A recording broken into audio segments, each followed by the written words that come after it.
Hi good morning all of you. ഈ ഒരു ക്ലാസ്സിൽ നമ്മൾ ഡിസ്കസ് ചെയ്യാൻ പോകുന്നത് റീട്രൈവൽ ക്യൂസിനെ കുറിച്ചാണ്. എന്താണ് റീട്രൈവൽ ക്യൂ? നമ്മൾ കഴിഞ്ഞ ക്ലാസ്സിലൊക്കെ ഡിസ്കസ് ചെയ്തിട്ടുണ്ടായിരുന്നു ടൈപ്സ് ഓഫ് മെമ്മറി അല്ലെങ്കിൽ Atkinson and Shiffrin model of memory, process of memory ഒക്കെ. അതിൽ പ്രോസസ് ഓഫ് മെമ്മറിയിൽ നമ്മൾ പറഞ്ഞിട്ടുള്ള മെമ്മറിയുടെ വളരെ ഇമ്പോർട്ടൻറ്റ് പ്രോസസ്സാണ് റീട്രൈവൽ എന്ന് പറയുന്നത്. അഥവാ എൻവയോൺമെൻറ്റിലുള്ള ഇൻഫർമേഷൻസിനെ നമ്മൾ എൻകോഡ് ചെയ്യുകയും അതിനെ സ്റ്റോർ ചെയ്യുകയും ആവശ്യമുള്ള സാഹചര്യങ്ങളിൽ ലേറ്റർ ലൈഫിൽ നമ്മളതിനെ എഗെയിനിങ് നമ്മുടെ കോൺഷ്യസ്നെസ്സിലേക്ക് എത്തിക്കുന്ന പ്രോസസ്സിനെയാണ് റീട്രൈവൽ എന്ന് നമ്മൾ വിളിച്ചിട്ടുണ്ടായിരുന്നത്, അല്ലേ?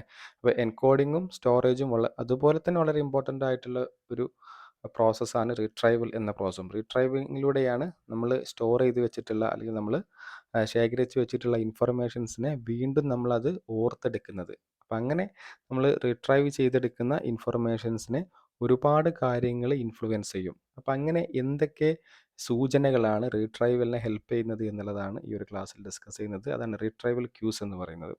ഓക്കെ, അപ്പോൾ ഈ ഒരു വീഡിയോ കാണുന്നതിന് മുമ്പ് തീർച്ചയായിട്ടും എന്താണ് പ്രോസസ് ഓഫ് മെമ്മറി എന്ന് അറിഞ്ഞിരിക്കുക. ഓൾറെഡി നമ്മൾ വീഡിയോ അപ്ലോഡ് ചെയ്തിട്ടുണ്ട് അല്ലെങ്കിൽ ക്ലാസ്സിൽ ഡിസ്കസ് ചെയ്തിട്ടുണ്ട്. ഒപ്പം തന്നെ types of long term memory. Long term മെമ്മറിയിൽ നിന്നാണ് മെയിൻലി നമ്മൾ ഇൻഫർമേഷൻസിനെ റീട്രൈവ് ചെയ്തെടുക്കുന്നത്. അതുകൊണ്ട് തന്നെ തീർച്ചയായിട്ടും ആ ഒരു ക്ലാസ് മനസ്സിലാക്കിയതിന് ശേഷം മാത്രം നമ്മൾ റീട്രൈവൽ ക്യൂസ് എന്നുള്ള ക്ലാസ് നിങ്ങൾ കേൾക്കുന്നതായിരിക്കും നല്ലത്. അപ്പോൾ എന്താണ് റീട്രൈവൽ? റീട്രൈവൽ എന്ന് പറഞ്ഞ പോലെ മെമ്മറീസിനെ അല്ലെങ്കിൽ നമ്മൾ സ്റ്റോർ ചെയ്ത് വെച്ചിട്ടുള്ള മെമ്മറീസിനെ എഗെയിനിങ് കോൺഷ്യസ്നെസ്സിലേക്ക് എത്തിക്കുന്ന പ്രോസസ്സിനെയാണ് റീട്രൈവൽ എന്ന് വിളിക്കുന്നത്. അഥവാ stored memory make it again in conscious. വീണ്ടും വീണ്ടും നമ്മൾ ഇൻഫർമേഷൻസിനെ ആവശ്യമുള്ള സാഹചര്യങ്ങളിൽ നമ്മൾ നമ്മുടെ ബോധതലത്തിലേക്ക് എത്തിക്കാറുണ്ട്. അല്ലെങ്കിൽ നമ്മൾ എക്സാം എഴുതുന്ന സമയത്ത് പഠിച്ചു വെച്ച കാര്യങ്ങൾ ക്വസ്റ്റ്യൻ പേപ്പറിൽ ചോദ്യം കാണുന്ന സമയത്ത് നമ്മളതിനെ ഓർത്തെടുക്കാൻ ശ്രമിക്കും, അല്ലെങ്കിൽ നമ്മളതിനെ റീകാൾ ചെയ്യാൻ ശ്രമിക്കാറുണ്ട്. ആ ഒരു പ്രോസസ്സാണ് റീട്രൈവൽ എന്ന് പറയുന്നത്. റീട്രൈവൽ ക്യൂസ് എന്ന് പറയുന്നത്, ക്യൂസ് എന്ന സാധാരണ നമുക്കറിയാം ക്യൂസ് എന്നുള്ള വാക്ക് ഉപയോഗിക്കാറുള്ളത് എന്തെങ്കിലും ഒരു ഹിൻഡ് അല്ലെങ്കിൽ എന്തെങ്കിലും ഒരു ചില സൂചനകൾ ചില ഇൻഫർമേഷൻസിനെ മെമ്മറൈസ് ചെയ്യുന്നതിൽ അല്ലെങ്കിൽ ഓർത്തെടുക്കുന്നതിൽ കുറേ കൂടി ഹെൽപ്പ് ചെയ്യും നമ്മളെ. അത്തരം ഹെൽപ്പ് ചെയ്യുന്ന പ്രോസസ്സിനെയാണ് നമ്മൾ ക്യൂസ് എന്ന് വിളിക്കുന്നത്. അപ്പോൾ മെമ്മറിയെ റീട്രൈവ് ചെയ്യുന്നതിൽ എന്തൊക്കെ കാര്യങ്ങളാണ് ഹെൽപ്പ് ചെയ്യുന്നത് അല്ലെങ്കിൽ എന്തൊക്കെ സൂചനകളാണ് നമുക്കുള്ളത് എന്നുള്ളതാണ് റീട്രൈവൽ ക്യൂസിൽ നമ്മൾ മെയിൻലി പരിശോധിക്കുന്നത്.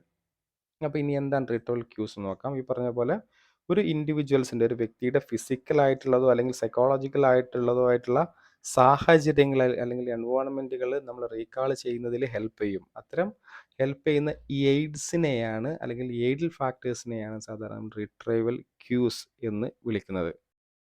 എല്ലാ ഇൻഫർമേഷൻസും നമ്മൾ എൻകോഡ് ചെയ്ത് വെച്ചിട്ടുള്ള ഇൻഫർമേഷൻസ് അല്ലെങ്കിൽ സ്റ്റോർ ചെയ്ത് വെച്ചിട്ടുള്ള ഇൻഫർമേഷൻസ് ലേറ്റർ ലൈഫിൽ നമുക്ക് ഈസിലി റീകാൾ ചെയ്യാൻ പറ്റാറില്ല. നമ്മൾ വളരെ ബുദ്ധിമുട്ടിയിട്ടായിരിക്കും പല ഇൻഫർമേഷൻസും നമ്മൾ റീകാൾ ചെയ്യുന്നത്. അപ്പോൾ ചില ഇൻഫർമേഷൻസ് നമുക്ക് ഈസിലി അല്ലെങ്കിൽ ഈസിലി നമുക്ക് വീണ്ടെടുക്കാൻ പറ്റാറുണ്ട്. അങ്ങനെ വളരെ ഈസിലി നമ്മൾ റീകാൾ ചെയ്യാൻ ഹെൽപ്പ് ചെയ്യുന്ന എയ്ഡ്സുകൾ അല്ലെങ്കിൽ സൂചനകളെയാണ് നമ്മൾ റീട്രൈവൽ ക്യൂസ് എന്ന് പറയുന്നത്. ഇതൊരു ക്യൂസ് ആണ് അല്ലെങ്കിൽ ഒരു സ്റ്റിമുലിയാണ്. അത്തരം സ്റ്റിമുലി ഈ എൻകോഡ് ചെയ്യുന്ന ഉള്ള സാഹചര്യങ്ങളിലുള്ള സ്റ്റിമുലി റീകാൾ ചെയ്യുന്ന സാഹചര്യങ്ങൾ നമുക്ക് ഓർത്തെടുക്കാൻ പറ്റുകയാണെങ്കിൽ വളരെ ഈസിലി നമുക്ക് എന്ത് ചെയ്യാൻ പറ്റും, ഇൻഫർമേഷൻസിനെ റീകാൾ ചെയ്യാൻ പറ്റും എന്നുള്ളതാണ്. അപ്പോൾ ചില എക്സാമ്പിളിലൂടെ നമുക്ക് മനസ്സിലാക്കാം എന്താണ് റീട്രൈവൽ ക്യൂ എന്നുള്ളത്. നമുക്ക് ആദ്യം മനസ്സിലാക്കേണ്ടത് ലോങ് ടേം മെമ്മറിയിൽ കാര്യങ്ങൾ സ്റ്റോർ ചെയ്യുന്ന പ്രോസസ്സ് നമ്മൾ പറഞ്ഞാണ്. അത് സെമാൻറ്റിക് എൻകോഡിങ്ങിലൂടെയാണ്. അഥവാ ഒരു കാര്യത്തെ ആ കാര്യത്തിൻ്റെ വളരെ അതിൻ്റെ ഫീച്ചേഴ്സിൻ്റെ ഒക്കെ അടിസ്ഥാനത്തിൽ അല്ലെങ്കിൽ ഫീച്ചേഴ്സിൻ്റെ സിമിലാരിറ്റിയുടെ അടിസ്ഥാനത്തിൽ വളരെ സിസ്റ്റമാറ്റിക്കലായിട്ട് ഓർഗനൈസ് ചെയ്താണ് നമ്മൾ ലോങ് ടേമിൽ ഇൻഫർമേഷൻ സ്റ്റോർ ചെയ്യുന്നത്. അതിന് നമ്മൾ എലാബറേറ്റീവ് റിഹേഴ്സൽ എന്നൊക്കെ പറഞ്ഞു. അങ്ങനെ സെമാൻറ്റിക് ഫീച്ചേഴ്സിൻ്റെയും സിമിലാരിറ്റിയുടെ ഒക്കെ അടിസ്ഥാനത്തിൽ സ്റ്റോർ ചെയ്യുന്നതിനെ, അഥവാ നമ്മൾ ഫ്രൂട്ട്സ് എന്നുള്ളതിനെയൊക്കെ സ്റ്റോർ ചെയ്യുന്നത് അതിൻ്റെ ഒരു കോമൺ ഫീച്ചേഴ്സ് അല്ലെങ്കിൽ അതിൻ്റെ സൈസ്, അതിൻ്റെ നിറം ഇങ്ങനെയൊക്കെ നോക്കിയിട്ടായിരിക്കും. അതുപോലെ തന്നെ അല്ലെങ്കിൽ അതിൻ്റെ യൂസ്ഫുൾനെസ്, ഇങ്ങനെ പല കാര്യങ്ങളും നോക്കിയിട്ടായിരിക്കും. അപ്പം ഇങ്ങനെ വളരെ സിസ്റ്റമാറ്റിക്കലി അല്ലെങ്കിൽ അതിനെ സെമാൻറ്റിക്കലി എൻകോഡ് ചെയ്തിട്ടാണ് ലോങ് ടേമിൽ ഇൻഫർമേഷൻസിനെ നമ്മൾ എൻകോഡ് ചെയ്യുന്നതും സ്റ്റോർ ചെയ്യുന്നതും റിട്രൈവ് ചെയ്യുന്നതൊക്കെ. അപ്പോൾ ഇത്തരത്തിൽ ഇൻഫർമേഷൻ സ്റ്റോർ ചെയ്തിട്ടുള്ള ഇൻഫർമേഷൻ ഓൾറെഡി ലോങ് ടേമിൽ അവൈലബിൾ ആയിട്ടുള്ള ഇൻഫർമേഷൻസുമായി നമ്മൾ ലിങ്ക് ചെയ്തുകൊണ്ട് അല്ലെങ്കിൽ അതുമായിട്ട് കണക്ട് ചെയ്തുകൊണ്ട് ചില ഇൻഫർമേഷൻസ് നമ്മൾ സ്റ്റോർ ചെയ്യും. ഒരു എക്സാമ്പിൾ പറയാം. നമുക്കറിയാം 1947 ഇന്ത്യ സ്വതന്ത്രമായി, അല്ലേ? ഇന്ത്യ ഇൻഡിപെൻഡൻ്റ് ആയിട്ടുള്ളത് 47 അത് നമുക്ക് എല്ലാവർക്കും ലോങ് ടേമിലുള്ള മെമ്മറിയാണല്ലോ, നമ്മൾ മറക്കാൻ സാധ്യതയില്ല. പക്ഷേ ഈ 47 നടന്നിട്ടുള്ള വേറൊരു സംഭവം നമുക്ക് ഓർത്തെടുക്കാൻ വേണ്ടിയിട്ട്, അല്ലെങ്കിൽ 47 ആ സംഭവം നടന്നതെന്ന് നമുക്ക് മനസ്സിലാക്കാൻ വേണ്ടിയിട്ട് ഓൾറെഡി അവൈലബിൾ മെമ്മറീസിനെ നമുക്ക് ഹിൻഡ് ചെയ്യാൻ പറ്റും. ഫോർ എക്സാമ്പിൾ, ഐക്യ കേരള പ്രസ്ഥാനം കേരളത്തിൽ സ്വാതന്ത്ര്യം കിട്ടുന്ന സമയത്ത് മലയാളം സംസാരിക്കുന്നവരുടെ ഒരു സംസ്ഥാനം വേണമെന്ന് ഒരു വാദം വരികയും അതിൻ്റെ അടിസ്ഥാനത്തിൽ ഉണ്ടാക്കിയിട്ടുള്ള ഒരു ഓർഗനൈസേഷനാണ് ഐക്യകേരള പ്രസ്ഥാനം. ഐക്യകേരള പ്രസ്ഥാനം സ്ഥാപിച്ചത് ആദ്യത്തെ മീറ്റിംഗ് എന്ന് പറയുന്നത് 1947 സംഭവിച്ചിട്ടുള്ളത്.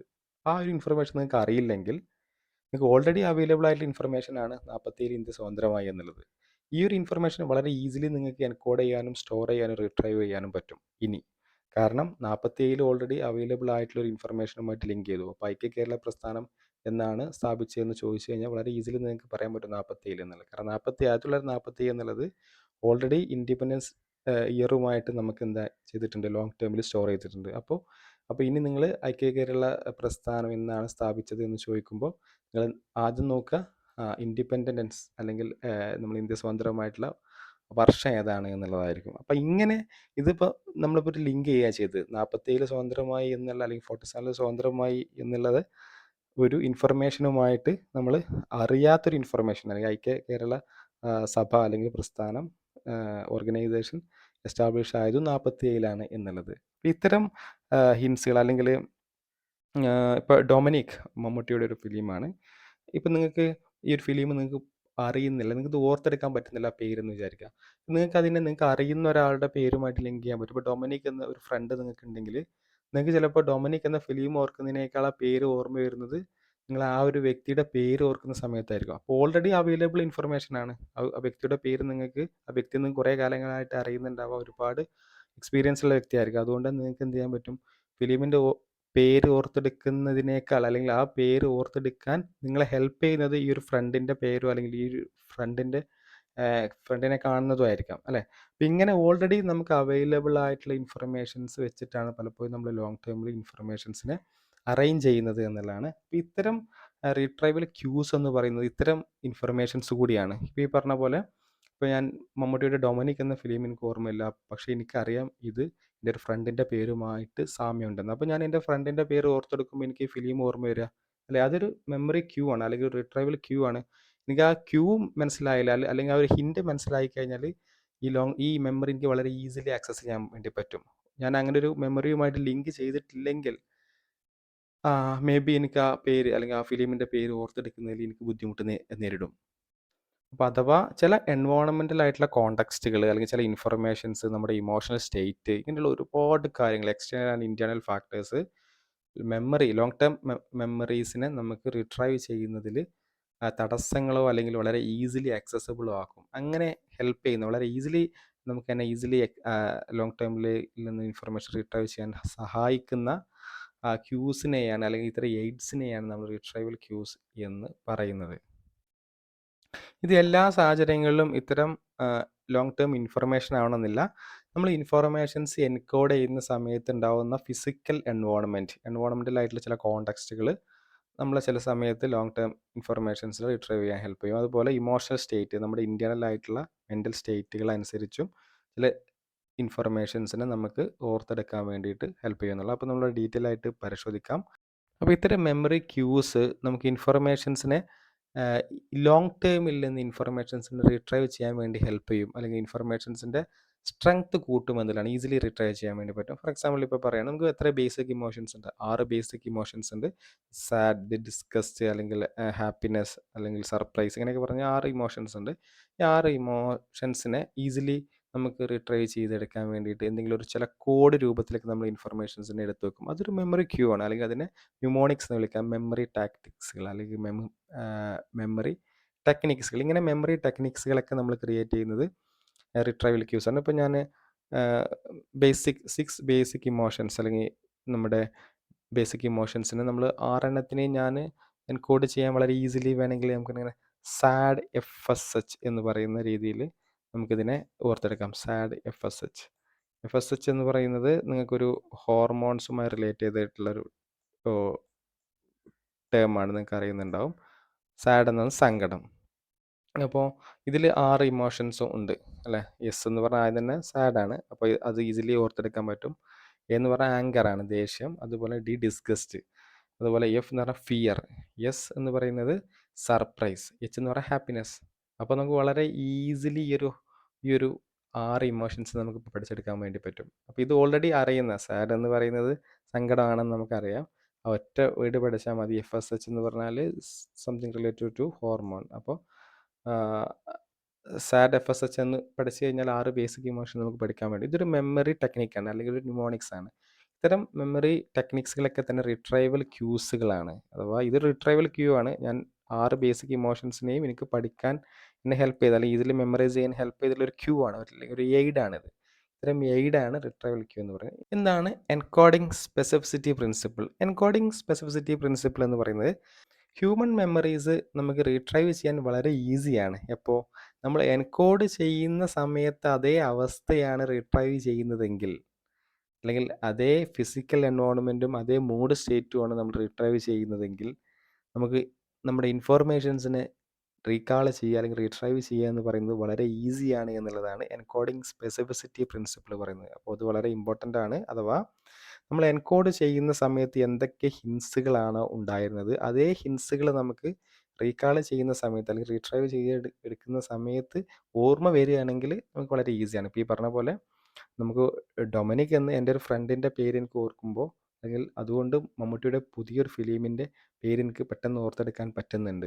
പക്ഷേ ഈ ഡൊമിനിക് എന്നുള്ളത് എനിക്കൊരു റിലേറ്റഡ് ആയിട്ട് ഉള്ളൊരു പേരല്ലെങ്കിൽ, ഡൊമിനിക് എന്ന ഫ്രണ്ട് എനിക്കില്ല, ഞാൻ ആദ്യമായിട്ടാണ് പേര് കേൾക്കുന്നതെങ്കിൽ, ഈ ഫിലിം എനിക്ക് റിട്രൈവ് ചെയ്തെടുക്കുക അല്ലെങ്കിൽ അതുമായിട്ട് ലിങ്ക് ചെയ്ത് വെച്ചിട്ട് റിട്രൈവ് ചെയ്തെടുക്കുക എന്ന് പറയുന്നത് ബുദ്ധിമുട്ടായിരിക്കും. 1947 ഇന്ത്യ സ്വതന്ത്രമായി ഇന്ന് അറിയുന്ന ഒരാൾക്ക് മാത്രമേ 47 ഇങ്ങനെ ഒരു കേരള പ്രസ്ഥാനം ഉണ്ടെന്ന് അതിന് ലിങ്ക് ചെയ്ത് പഠിക്കാൻ വേണ്ടി പറ്റുള്ളൂ. 47 സ്വതന്ത്രമായത് എന്ന് എനിക്ക് അറിയില്ലെങ്കിൽ, ഞാൻ അതുമായിട്ട് ലിങ്ക് ചെയ്ത് വെക്കുന്ന സമയത്ത് അത് വളരെ ബുദ്ധിമുട്ടായിരിക്കും. അപ്പോൾ എൻകോഡിംഗ് സ്പെസിഫിസിറ്റി പ്രിൻസിപ്പിൾ പറയുന്നത് ഓൾറെഡി നമ്മൾ എൻകോഡ് ചെയ്യുന്ന സമയത്ത്, അല്ലെങ്കിൽ നമുക്ക് എൻകോഡ് ചെയ്യുന്ന സാഹചര്യങ്ങളിൽ നമ്മൾ ഏത് ഇൻഫർമേഷൻസ് ആണോ നമുക്കുള്ളത് ലോങ് ടേമുള്ള, അതേ ഇൻഫർമേഷൻസ് ഓർമ്മ വരുന്ന സാഹചര്യങ്ങളിൽ, ഈസിലി അക്സസബിൾ ആവുന്ന ഇൻഫർമേഷൻസ് ആണെങ്കിൽ ആ ഇൻഫർമേഷൻസിനെ റീകാൾ ചെയ്യുക എന്ന് പറയുന്നത് വളരെ ഈസി പ്രോസസ്സാണ്. അത് പറഞ്ഞ പോലെ ഫിസിക്കൽ എൻവയോൺമെൻ്റ് ആയിരിക്കാം, അല്ലെങ്കിൽ നമ്മുടെ മൂഡ് സ്റ്റേറ്റ് ഒക്കെ തന്നെ സിമിലർ ആണെങ്കിൽ വളരെ ഈസിയാണ് എന്നുള്ളതാണ് പറയുന്നത്. അതിനൊരു എക്സാമ്പിൾ പറയുകയാണെങ്കിൽ, ഒരുപാട് സ്റ്റുഡൻസ് പറയുന്നൊരു കാര്യമാണ്, നമ്മളൊരു എക്സാമിന് സമയത്ത് അവർ നല്ല കാര്യങ്ങളൊക്കെ നന്നായിട്ട് വായിച്ച് പോയിട്ടുണ്ടാവും, പക്ഷേ എക്സാം ഹാളിൽ നമുക്ക് ഓർമ്മ വരുന്നില്ല എന്ന്. ഇതിൻ്റെ ഒരു മെയിൻ കാര്യം എന്ന് പറയുന്നത് എൻകോഡിംഗ് സ്പെസിഫിസിറ്റി പ്രിൻസിപ്പിൾ അനുസരിച്ച് നമ്മൾ അനാലിസ് ചെയ്യുമ്പോൾ, നമ്മൾ പഠിക്കുന്ന ഏത് സാഹചര്യമാണ്, ഫിസിക്കൽ എൻവയോൺമെൻറ്റ്, നിങ്ങളുടെ വീട്ടിൽ വളരെ ശാന്തമായിട്ടുള്ള റൂമിൽ നിന്നായിരിക്കും നിങ്ങൾ പഠിക്കുന്നത്. നിങ്ങൾ അത്രയും വളരെ റിലാക്സ്ഡ് ആയിട്ട് ശാന്തമായിട്ട് പഠിക്കാൻ പറ്റുന്ന റൂമിൽ നിന്ന് പഠിച്ച കാര്യം നിങ്ങൾ വളരെ ഡിഫറൻ്റ് ആയിട്ടുള്ള എൻവയോൺമെൻറ്റിൽ നിങ്ങൾ റീകാൾ ചെയ്യാൻ ശ്രമിക്കുന്ന സമയത്ത് നിങ്ങൾക്ക് റീകാൾ ചെയ്യാൻ ബുദ്ധിമുട്ട് നേരിടുന്നു. അതിൻ്റെ കാരണം നിങ്ങൾ പഠിക്കുന്ന ആ ഒരു അറ്റ്മോസ്ഫിയറിൽ നിന്ന് തന്നെയായിരിക്കും ആ ഇൻഫർമേഷൻസ് റീകാൾ ചെയ്യാൻ കുറേ കൂടി ഈസി ആവുന്നത് എന്നുള്ളതാണ്. അപ്പോൾ തീർച്ചയായിട്ടും നിങ്ങൾ റൂമിൽ നിന്ന് പഠിക്കുന്നുണ്ടെങ്കിൽ, ആ റൂമിൽ നിന്നാണ് എക്സാം എഴുതുന്നെങ്കിൽ വളരെ ഈസി ആയിട്ട് നിങ്ങൾക്ക് റീകാൾ ചെയ്യാൻ വേണ്ടി പറ്റും. എക്സാം ഹാളിൽ നിന്ന് പഠിച്ച കാര്യങ്ങൾ എക്സാം ഹാളിൽ നിന്ന് റീകാൾ ചെയ്യാൻ ഈസി ആയിരിക്കും എന്നുള്ളതാണ്. അപ്പോൾ അതിൽ എവിടെ നിന്ന് പഠിച്ചു, അതൊരു എക്സ്റ്റേണൽ എൻവയോൺമെൻറ്റൽ കോണ്ടെക്സ്റ്റ് ആണ്. ആ കോണ്ടെക്സ്റ്റ് നിങ്ങളെ ഹെൽപ്പ് ചെയ്യും, അല്ലെങ്കിൽ അതിന് നിങ്ങളെ സഹായിക്കും എന്നുള്ളതാണ്.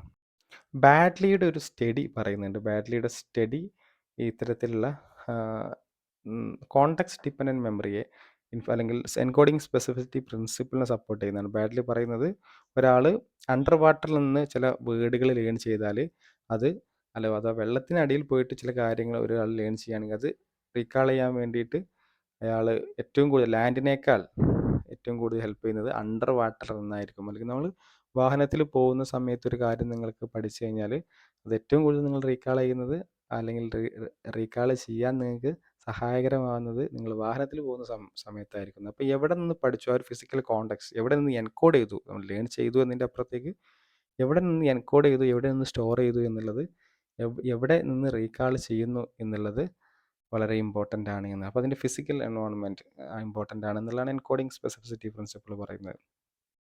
മൂഡ് കോൺഗ്രുവൻസ് ഇഫക്റ്റ് ഒരു പുതിയ കൺസെപ്റ്റാണ്. മൂഡ് കോൺഗ്രുവൻസ് ഇഫക്റ്റ് പറയുന്നത്, നമ്മുടെ ഫീലിങ്സ് അല്ലെങ്കിൽ നമ്മുടെ ഇമോഷൻസ്, മൂഡ് എന്ന് പറയുന്നതാണ് ഫീലിങ്സ് ആൻഡ് ഇമോഷൻസ്, ഇത് നമ്മൾ എന്ത് കാര്യങ്ങൾ അല്ലെങ്കിൽ എൻവയോൺമെൻറ്റിൽ എന്ത് കാര്യങ്ങൾ നമ്മൾ കാണണം, എന്ത് ഇൻറ്റർപ്രിറ്റ് ചെയ്യണം എന്നുള്ളതിനെ ഇൻഫ്ലുവൻസ് ചെയ്യുന്നുള്ളതാണ്. For example, mood congruence effect പറയുന്നത്, നമ്മളൊരു പോസിറ്റീവായിട്ടുള്ള മൂഡ് സ്റ്റേറ്റിലാണെങ്കിൽ അത് പോസിറ്റീവായിട്ടുള്ള ഇൻഫർമേഷൻസിനെ ആയിരിക്കും നമ്മൾ കൂടുതൽ കാണുക എന്നുള്ളതാണ്. നമ്മളൊരു വളരെ സങ്കടപ്പെട്ടിരിക്കുന്ന സാഹചര്യത്തിൽ നമ്മളൊരു പത്രം വായിച്ച് നോക്കിക്കഴിഞ്ഞാൽ അതിൽ കൂടുതൽ നമുക്ക് സങ്കടം ഉണ്ടാക്കുന്നതോ ആത്മഹത്യ ചെയ്തതോ അപകടങ്ങളൊക്കെ ആയിരിക്കും കാണുക. വളരെ ഹാപ്പി ആയിട്ടുള്ള മൊമെൻറ്റിൽ നമ്മളൊരു പത്രം വായിക്കുന്ന സമയത്ത് നമ്മൾ കൂടുതൽ നമ്മൾ അറ്റൻറ്റീവ് ആകും. നമ്മൾ കാണുന്നത് ചിലപ്പോൾ വല്ല അവാർഡ് കിട്ടിയതോ അല്ലെങ്കിൽ ആരുടെയെങ്കിലും വിജയങ്ങളോ അല്ലെങ്കിൽ ഒരു ഹാപ്പിനെസ് ഉണ്ടാക്കുന്ന ന്യൂസുകളൊക്കെ ആയിരിക്കും. അപ്പം ഇങ്ങനെ നമ്മുടെ മൂഡ് സ്റ്റേറ്റ് നമ്മൾ എന്ത് കാണണം, നമ്മൾ എന്ത് ഇൻറ്റർപ്രറ്റ് ചെയ്യണം എന്നുള്ളതിനെ സ്വാധീനിക്കുന്നുണ്ട്. അതാണ് മൂഡ് കോൺഗ്രുവൻസ് ഇഫക്റ്റ് പറയുന്നത്. ഒരു ഇവന്റ് നടന്നാൽ ആ ഇവന്റിന്റെ ആ അപ്പം നമ്മൾ അത് ഏത് മൂഡിലായിരുന്നു, ഇപ്പോൾ നമ്മൾ പോസിറ്റീവ് ആയിട്ടുള്ള ഒരു മൂഡ് സ്റ്റേറ്റിലാണെങ്കിൽ നിങ്ങൾക്ക് കൂടുതൽ ഓർമ്മ വരിക നിങ്ങളുടെ പോസിറ്റീവ് ആയിട്ടുള്ള മെമ്മറീസ് ഒക്കെ ആയിരിക്കും എന്നുള്ളത്. മൂഡ് കോൺഗ്രുവൻസ് മെമ്മറിയുടെ ഒരു സ്റ്റഡി പറയുന്നത് 3 കണ്ടീഷൻസ് ഉണ്ട് സബ്ജക്റ്റിന്. ഒന്ന്, എൻകോഡ് ചെയ്യുന്ന സമയത്ത് സങ്കടമുള്ളത്, അതുപോലെ ന്യൂട്രൽ ആയിട്ടുള്ളത്, ഹാപ്പി ഉള്ളത്. ഒരാൾ സങ്കടമുള്ള സമയത്ത് ഏറ്റവും കൂടുതൽ ഇൻഫർമേഷൻസിന് കൂടുതൽ ഇമ്പോർട്ടൻസ് കൊടുക്കുക നെഗറ്റീവ് ഇൻഫർമേഷൻസ്. ഗ്രീൻ ഇവിടെ കാണുന്നത് നെഗറ്റീവ് ഇൻഫർമേഷൻ. ഏറ്റവും കൂടുതൽ നെഗറ്റീവ് ഇൻഫർമേഷൻസിനാണ് ഒരാൾ സങ്കടമുള്ള സമയത്ത് എന്ത് ചെയ്യുന്നത്, കാണുന്നത് അല്ലെങ്കിൽ പെർസീവ് ചെയ്യുന്നത് എന്നുള്ളതാണ്. അപ്പം തന്നെ ന്യൂട്രൽ ആയിട്ടുള്ള അതാണ് പിന്നെ വരുന്നത്. പോസിറ്റീവ് ആയിട്ടുള്ളത് വളരെ ലോ ആണ് എന്നുള്ളതാണ്. അപ്പോൾ തന്നെ നിങ്ങൾ ഇവിടെ നോക്കുക, ഒരാൾ സന്തോഷമുള്ള സമയത്താണെങ്കിൽ നെഗറ്റീവായിട്ടുള്ള ഇൻഫർമേഷൻ വളരെ കുറവാണ്. ഒപ്പം തന്നെ പോസിറ്റീവ് ഇൻഫർമേഷൻ വളരെ കൂടുതലുമാണ്. ഒപ്പം തന്നെ ഇവിടെ നോക്കുക, വളരെ ന്യൂട്രൽ ആയിട്ടുള്ള ഇരിക്കുന്ന സാഹചര്യങ്ങളിലാണെങ്കിൽ ന്യൂട്രൽ ആയിട്ടുള്ള ഇൻഫർമേഷൻസ് ആയിരിക്കും കൂടുതൽ നമ്മൾ പെർസീവ് ചെയ്യുന്നതും കൂടുതൽ നമുക്ക് മെമ്മറൈസ് ചെയ്യാനൊക്കെ പറ്റുന്നതും എന്നുള്ളതാണ്. അഥവാ if you are happy mood, നമ്മളൊരു ഹാപ്പി മൂഡിലാണെങ്കിൽ നമ്മൾ കൂടുതൽ ചിന്തിക്കുന്നതും നമ്മൾ പെർസീവ് ചെയ്യുന്നതൊക്കെ തന്നെ നമ്മുടെ സന്തോഷം നിറഞ്ഞ മെമ്മറീസ് ആയിരിക്കും. നമ്മൾ സങ്കടത്തിരിക്കുന്ന സമയത്താണെങ്കിൽ നമുക്കുണ്ടാകുന്ന ബാഡ് ആയിട്ടുള്ള മെമ്മറീസൊക്കെ ആയിരിക്കും നമുക്ക് കാണാൻ പറ്റുന്നതാണ് മൂഡ് കോൺഗ്രുവൻസ് മെമ്മറി പറയുന്നത്. മൂഡ് കോൺഗ്രുവൻസ് ഇഫക്റ്റ് എന്ന് തന്നെ പറയുന്നത്, ഇഫക്റ്റ് എന്ന് പറയുന്നത് മൂഡ് കോൺഗ്രുവൻസ് മെമ്മറിയും കൂടി ഉൾപ്പെട്ടതാണ്. അഥവാ അതൊരു മൂഡ് നമ്മൾ പെർസീവ് ചെയ്യുന്നതിനെയും നമ്മുടെ മെമ്മറീസിനെയും നമ്മൾ കാണുന്നതിനെയൊക്കെ സ്വാധീനിക്കുമെന്നുള്ളതാണ് മൂഡ് കോൺഗ്രുവൻസ് ഇഫക്റ്റ് പറയുന്നത്. ഓക്കെ, അതുമായി വളരെ ബന്ധപ്പെട്ട മറ്റൊരു മെമ്മറിയാണ് കോണ്ടെക്സ്റ്റ് ഡിപ്പെൻഡൻറ്റ് മെമ്മറി. നമ്മൾ ഓൾറെഡി അവിടെ പറഞ്ഞതിൽ എക്സാമ്പിളിൽ പറയുന്നുണ്ട്. കോണ്ടെക്സ്റ്റ് ഡിപ്പെൻഡൻറ്റ് മെമ്മറി എന്ന് പറയുന്നത് അതൊരു ഫിനോമിനയാണ്, അല്ലെങ്കിൽ ഒരു മെമ്മറി ഫിനോമിനയാണ്. നമ്മൾ ഏത് സമയത്താണോ അല്ലെങ്കിൽ ഏത് ഫിസിക്കൽ കോണ്ടെക്സ്റ്റിലാണോ ഏത് എക്സ്റ്റേണൽ ആയിട്ടുള്ള കോണ്ടെക്സ്റ്റിലാണോ നമ്മൾ ഒരു കാര്യത്തെ എൻകോഡ് ചെയ്തത് അതുമായി മാച്ച് ചെയ്ത് വരുന്ന സാഹചര്യത്തിലായിരിക്കും അത്തരം ഇൻഫർമേഷൻസ് റീകാൾ ചെയ്യാൻ വളരെ ഈസി എന്നുള്ളതാണ് പറയുന്നത്. അല്ലെങ്കിൽ അത്തരം സാഹചര്യങ്ങളിൽ നമ്മുടെ മെമ്മറി റിട്രൈവൽ എന്ന് പറയുന്നത് ഇമ്പ്രൂവ് ചെയ്യും എന്നുള്ളതാണ് കോണ്ടെക്സ്റ്റ് ഡിപ്പെൻഡൻറ്റ് പറയുന്നത്. അഥവാ ഫിസിക്കൽ ലൊക്കേഷൻ, നമ്മൾ ഏത് സ്ഥലത്ത് നിന്ന് പഠിച്ചു, അഥവാ അതൊക്കെ എക്സ്റ്റേണൽ എൻവയോൺമെൻറ്റുകളാണ്. ഫിസിക്കൽ ലൊക്കേഷൻസ്, സൗണ്ട്, സ്മെല്ല്, ഇതൊക്കെ തന്നെ റീട്രൈവൽ ക്യൂസ് ആയിട്ട് പ്രവർത്തിക്കുന്നു എന്നുള്ളതാണ് കോണ്ടെക്സ്റ്റ് ഡിപ്പെൻഡൻറ്റ് മെമ്മറി പറയുന്നത്. ഇത് ഈ പറഞ്ഞ പോലെ എൻകോഡിംഗ് സ്പെസിഫിസിറ്റി പ്രിൻസിപ്പിളിനെ സപ്പോർട്ട് ചെയ്യുന്ന ഒരു മെമ്മറിയാണ് കോണ്ടെക്സ്റ്റ് ഡിപ്പെൻഡൻറ്റ് മെമ്മറി എന്ന് പറയുന്നത്. അത് ഫോർ എക്സാമ്പിൾ, നമ്മളൊരു പർട്ടിക്കുലർ റൂമിൽ നിന്നാണ് നിങ്ങൾ പഠിച്ചിട്ടുള്ളെങ്കിൽ നമ്മൾ എക്സാം ഹാളിനേക്കാൾ അതേ റൂമിൽ നിന്ന് നമുക്കതിനെ റീകാൾ ചെയ്യുക എന്നുള്ളത് വളരെ ഈസി ആയിരിക്കും. ഡിഫറെൻറ്റ് റൂമിൽ നിന്ന് അതിനെ എക്സാം എഴുതുന്ന സമയത്ത് ബുദ്ധിമുട്ടായിരിക്കും. ഇപ്പോൾ നിങ്ങളൊരു കമ്പ്യൂട്ടർ ബേസ്ഡ് ആയിട്ടുള്ള ഒരു എക്സാം എഴുതണം. കമ്പ്യൂട്ടർ ബേസ്ഡ് ആയിട്ടുള്ള എക്സാം നിങ്ങൾ ലാബിൽ നിന്ന് പഠിച്ച് നിങ്ങൾ അതേ ലാബിലെ കമ്പ്യൂട്ടർ യൂസ് ചെയ്ത് എക്സാം എഴുതുന്നത് വളരെ ഈസി ആയിരിക്കും നിങ്ങൾ ഫീൽ ചെയ്യുന്നത് എന്നുള്ളതാണ്. ഇത് ഇൻഫർമേഷൻസ് മാത്രമല്ല, നിങ്ങളൊരു സ്കില്ല് പഠിച്ചാലും അങ്ങനെ തന്നെ. ഒരു വർക്ക്ഷോപ്പിൽ എന്തെങ്കിലും സംതിങ് ഒരു മെക്കാനിക്കൽ വർക്ക് പഠിച്ചു, അത് നിങ്ങൾ അതേ വർക്ക്ഷോപ്പിൽ നിന്ന് നിങ്ങളതിനെ അല്ലെങ്കിൽ ഒരു വാഹനമോ അല്ലെങ്കിൽ സംതിങ് എന്തെങ്കിലും ഒരു ഗാഡ്ജറ്റ് നിങ്ങൾ റിപ്പയർ ചെയ്യുന്ന സമയത്ത് നിങ്ങൾക്ക് വളരെ ഈസിലി ആയിട്ട് ഇത് ചെയ്യാൻ വേണ്ടി പറ്റും. പുതിയൊരു കോണ്ടെക്സ്റ്റാണെങ്കിൽ നിങ്ങൾക്കത് ചെയ്യാൻ പറ്റിക്കോളണമെന്നില്ല. ഇതിൽ ചില ആൾക്കാർ നന്നായിട്ട് കുക്ക് ചെയ്യുന്നവരുണ്ടാവും. നിങ്ങൾ കുക്ക് ചെയ്ത് പഠിച്ചിട്ടുള്ള അതേ കിച്ചണിൽ നിന്നാണ് നിങ്ങൾ ഫുഡ് ഉണ്ടാക്കുന്നതെങ്കിൽ നിങ്ങൾക്ക് വളരെ ഈസി ആയിട്ട് ഉണ്ടാക്കാൻ വേണ്ടി പറ്റും. ഈസിലി നിങ്ങൾക്കത് ഓർമ്മ വരും, വളരെ സക്സസ്ഫുൾ ആയിരിക്കും. നിങ്ങളൊരു പുതിയൊരു കോണ്ടെക്സ്റ്റിലാണെങ്കിൽ നിങ്ങൾക്ക് ആ ഇൻഫർമേഷൻ തന്നെ റീട്രൈവ് ചെയ്തെടുക്കാൻ വേണ്ടി ബുദ്ധിമുട്ടും എന്നുള്ളതാണ് പറയുന്നത്. അപ്പോൾ അത് വളരെയധികം ബുദ്ധിമുട്ടെന്നല്ല പറയുന്നത്.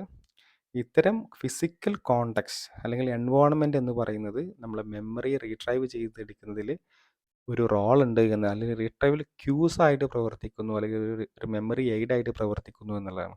നേരത്തെ പറഞ്ഞിട്ടുള്ള ബാറ്ററിയുടെ എക്സ്പെരിമെൻറ്റ്, വെള്ളത്തിനടിയിൽ നിന്നൊരു കാര്യം പഠിച്ചാൽ അത് ഏറ്റവും കൂടുതൽ നമുക്ക് റീകാൾ ചെയ്യാൻ പറ്റുന്നത് വെള്ളത്തിനടിയിൽ നിന്നായിരിക്കും. അതിനർത്ഥം ലാൻഡിൽ നിന്ന് അത് റീകാൾ ചെയ്യാൻ പറ്റില്ല എന്നല്ല, പക്ഷേ ലാൻഡിൽ നിന്ന് റീകാൾ ചെയ്യുന്നതിനേക്കാൾ ഈസിലി പറ്റുമെന്നുള്ളതാണ്. എക്സാം ഹാളിൽ നിന്ന് പഠിച്ചൊരു കാര്യം എക്സാം ഹാളിൽ നിന്ന് തന്നെ റീകാൾ ചെയ്യുകയാണെങ്കിൽ മറ്റൊരു കോണ്ടെക്സ്റ്റിൽ നിന്ന് റീകാൾ ചെയ്യുന്നതിനേക്കാൾ ഈസി ആയിരിക്കും. അപ്പോൾ ചില ആൾക്കാർക്ക് പഠിക്കുന്നൊരു കോണ്ടെക്സ്റ്റിൽ നിന്നൊരു കാര്യം ഓർത്തെടുക്കാൻ പറ്റുന്നുണ്ടാകും, പക്ഷേ നമ്മളൊരു ട്രിപ്പ് പോകുന്ന സമയത്തോ അല്ലെങ്കിൽ വേറൊരു സ്ഥലത്ത് പോയിട്ട് അത് റീട്രൈവ് ചെയ്തെടുക്കാൻ സമയത്ത് പറ്റുന്നുണ്ടാവില്ല. വേറെ കോൺടെക്സ്റ്റ് ആണെങ്കിൽ അത് റീട്രൈവ് ചെയ്തെടുക്കാൻ വേണ്ടി പറ്റുന്നുണ്ടാവില്ല. അതൊക്കെ കോൺടെക്സ്റ്റ് ഡിപ്പെൻഡൻറ്റ് മെമ്മറിയാണ്. നമ്മൾ എന്ത് ഫിസിക്കൽ നമ്മൾ എൻകോഡ് ചെയ്യുന്ന സമയത്ത്, സ്റ്റോർ ചെയ്യുന്ന സമയത്ത് എന്ത് ഫിസിക്കൽ കോൺടെക്സ്റ്റ് ആണ്, അത് ഫിസിക്കൽ ലൊക്കേഷൻ ആയിരിക്കാം, അല്ലെങ്കിൽ അപ്പോൾ ആ സമയത്തുള്ള ചില സ്മെല്ലൊക്കെ ആയിരിക്കാം. അതേ സ്മെല്ലുള്ള സാഹചര്യങ്ങളിൽ നിങ്ങൾക്ക് അത് റീട്രൈവ് ചെയ്തെടുക്കാൻ പറ്റുന്നതാണ്. അതൊക്കെ കോൺടെക്സ്റ്റ് ഡിപ്പെൻഡൻറ്റ് മെമ്മറീസ് ആണ് എന്നുള്ളതാണ് പറയുന്നത്. മറ്റൊരു മെമ്മറിയാണ് സ്റ്റേറ്റ് ഡിപ്പെൻഡൻറ്റ് മെമ്മറി. സ്റ്റേറ്റ് എന്ന് പറഞ്ഞാൽ നമ്മൾ ഇന്റേണൽ സ്റ്റേറ്റ് ആണ് ഉദ്ദേശിക്കുന്നത്. ഞാൻ നേരത്തെ പറഞ്ഞ പോലെ എക്സ്റ്റേണൽ ആയിട്ടുള്ള കോൺടെക്സ്റ്റ് പോലെ തന്നെ ഒരു ഇൻഫർമേഷൻസിനെ എൻകോഡിംഗ് സ്പെസിഫിസിറ്റി പ്രിൻസിപ്പിൾ പ്രകാരം നമ്മുടെ മൂഡ് സ്റ്റേറ്റ് അല്ലെങ്കിൽ നമ്മുടെ ഇമോഷണൽ സ്റ്റേറ്റ് എന്ന് പറയുന്നത് സെയിം ഇമോഷണൽ സ്റ്റേറ്റ് ആണെങ്കിൽ, നമ്മൾ ഏത് ഇമോഷണൽ അല്ലെങ്കിൽ ഫിസിയോളജിക്കൽ ആയിട്ടുള്ള സ്റ്റേറ്റിലാണോ എൻകോഡ് ചെയ്യപ്പെട്ടിട്ടുള്ളത്, അതേ അതേ ഇൻറ്റേർണൽ ഇമോഷണൽ സ്റ്റേറ്റ് ഉള്ള സാഹചര്യങ്ങളിൽ ഇത്തരം ഇൻഫോർമേഷൻസ് റീകാൾ ചെയ്യുന്നത് വളരെ ഈസി ആയിരിക്കും എന്നുള്ളതാണ്. അഥവാ എൻകോഡ് ചെയ്യുന്നതും റിട്രൈവ് ചെയ്യുന്നതും സെയിം മൂഡ് സ്റ്റേറ്റിലാണെങ്കിൽ ഈ മെമ്മറീസ് ഈസിലി നമുക്ക് റിട്രൈവ് ചെയ്തെടുക്കാൻ വേണ്ടി പറ്റും എന്നുള്ളതാണ്. ഇൻറ്റേർണൽ സ്റ്റേറ്റ് എന്ന് പറയുന്നത് ഈ പറഞ്ഞ പോലെ നമ്മുടെ മൂഡാവാം, ഇൻടോക്സിക്കേഷൻ അഥവാ നമ്മൾ എന്തെങ്കിലും സബ്സ്റ്റൻസ് എന്തെങ്കിലും യൂസ് ചെയ്തിട്ടുള്ള മൂഡ് സ്റ്റേറ്റ് ആവാം, അഥവാ ഫിസിയോളജിക്കലായിട്ടുള്ള എന്തെങ്കിലും ചേഞ്ചസുകൾ സംഭവിച്ചിട്ടുള്ള അവസ്ഥയിലായിരിക്കും, അല്ലെങ്കിൽ വളരെ നമ്മുടെ അറൗസ്ഡ് ആയിട്ടുള്ള ലെവലായിരിക്കാം. ഇങ്ങനെയുള്ള നമ്മുടെ മൂഡ് ആൻഡ് ഇമോഷൻസ് ഇതൊക്കെ നമ്മുടെ മെമ്മറിയെ ഇൻഫ്ലുവൻസ് ചെയ്യും എന്നുള്ളതാണ് പറയുന്നത്. ഇത് നേരത്തെ പറഞ്ഞ പോലെ നമ്മുടെ എൻകോഡിംഗ് സ്പെസിഫിസിറ്റി പ്രിൻസിപ്പിൾസിൻ്റെ ഒരു ആപ്ലിക്കേഷനായിട്ട് നമുക്ക് വേണമെങ്കിൽ പറയാമെന്നുള്ളതാണ്. ഒരു എക്സാമ്പിളായിട്ട് പറയുന്നത്, ഞാൻ നേരത്തെ മൂഡ് കോൺഗ്രുവൻസ് ഇഫക്റ്റ് പറഞ്ഞിട്ടുണ്ടായിരുന്നു. മൂഡ് ഡിപ്പെൻഡൻറ്റ് മെമ്മറി എന്നും ഈ സ്റ്റേറ്റ് ഡിപ്പെൻഡൻറ്റ് മെമ്മറി അറിയപ്പെടും. അഥവാ സ്റ്റേറ്റ് എന്ന് പറയുന്നത് നമ്മുടെ ഒരു മൂഡ് സ്റ്റേറ്റ് ആണ് ഉദ്ദേശിക്കുന്നത്. ഇപ്പോൾ നമ്മൾ എന്തെങ്കിലും ഹാപ്പി മോഡിൽ നമ്മൾ പഠിച്ചിട്ടുള്ള ഒരു കാര്യമാണെങ്കിൽ അത് സിമിലർ ആയിട്ടുള്ള ഒരു മൂഡ് വരികയാണെങ്കിൽ നമുക്കത് ഈസിലി ആക്സസ് ചെയ്യാൻ പറ്റുമെന്നുള്ളതാണ്. അത് മറ്റൊരു എക്സാമ്പിൾ പറയുകയാണെങ്കിൽ നമുക്ക് ഈ ഡ്രഗ് ഇൻഡ്യൂസ്ഡ് ആയിട്ടുള്ള, ഇപ്പോൾ ആൽക്കഹോളൊക്കെ മദ്യം ഉപയോഗിച്ചുകൊണ്ട് ചില ആൾക്കാർ എന്തെങ്കിലും ഒരു പ്രശ്നം ഉണ്ടാക്കിയാൽ, ഒരു അടി ഉണ്ടാക്കിയാൽ അവർക്കത് നോർമൽ സ്റ്റേറ്റിൽ അത് റീകാൾ ചെയ്യുന്നതിൽ ചില ആൾക്കാർക്ക് ബുദ്ധിമുട്ട് നേരിടുന്നതായിട്ട് കാണാം. അത് അവർ നോർമൽ സ്റ്റേറ്റിൽ അല്ലെങ്കിൽ മദ്യത്തിൻ്റെ കെട്ടിറങ്ങി കഴിഞ്ഞാൽ അവർക്ക് ബുദ്ധിമുട്ടായിരിക്കും. അവർക്ക് വീണ്ടും അത് ഓർമ്മ വരുന്നത് വീണ്ടും ആൽക്കഹോൾ അല്ലെങ്കിൽ വീണ്ടും മദ്യം ഉപയോഗിക്കുന്ന സാഹചര്യങ്ങളായിരിക്കും. കാരണം മദ്യം മാത്രമല്ല, ഇത്തരത്തിലുള്ള ഇൻടോക്സിക്കേഷൻസ്, ഏതെങ്കിലും സബ്സ്റ്റൻസ് ഒക്കെ യൂസ് ചെയ്തിട്ട് ബോഡിയിൽ ചേഞ്ചസ് ഉണ്ടാകുന്ന സാഹചര്യങ്ങളിൽ അതേ മൂഡ് സ്റ്റേറ്റ് നമ്മൾ വീണ്ടും ക്രിയേറ്റ് ചെയ്യുകയാണെങ്കിൽ, മീൻസ് ഇൻറ്റേർണൽ ആയിട്ടുള്ള ചേഞ്ച് സെയിംനെസ് വരികയാണെങ്കിൽ, അതേ സ്റ്റേറ്റിൽ തന്നെയാണ് അവർ മറ്റൊരു സാഹചര്യങ്ങൾ വരുന്നതെങ്കിൽ അവർക്ക് അത്തരം മെമ്മറീസ് ഈസിലി അവർക്ക് ആക്സസ് ചെയ്യാൻ പറ്റും എന്നുള്ളതാണ്. ചില ഡ്രീംസിലൊക്കെ ഇങ്ങനെ വരാറുണ്ട്. നമ്മൾ ഉറങ്ങുന്ന സമയത്ത് ചില മെമ്മറീസ് അല്ലെങ്കിൽ ഡ്രീംസിലൂടെ വരാറുണ്ട്.